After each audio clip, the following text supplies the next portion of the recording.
Mainan Telo Abang adalah tradisi tahunan di Palembang yang hanya ada setiap bulan Agustus menjelang Hari Kemerdekaan Republik Indonesia.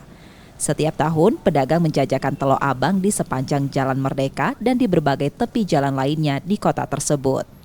Telo Abang merupakan mainan berbentuk pesawat, kapal, tank, dan lainnya yang terbuat dari kayu gabus. Ciri khasnya telur dengan cangkang berwarna merah. Kini ada juga Telo Abang terbuat dari kertas karton. Sejak awal Agustus, mainan ini mulai dijual dengan harga bervariasi, antara Rp25.000 hingga Rp60.000, tergantung bentuk dan ukurannya.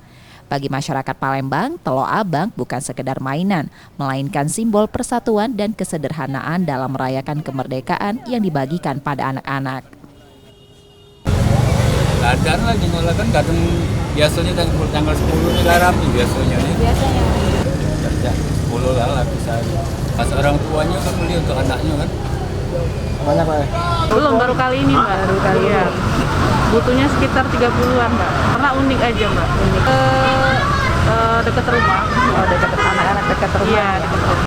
Tradisi ini mengingatkan masyarakat Palembang akan pentingnya merayakan kemerdekaan dengan penuh makna, menghidupkan kembali semangat perjuangan dan mempererat kebersamaan dalam membangun bangsa. Nur Muhammad, Kompas TV, Palembang, Sumatera Selatan.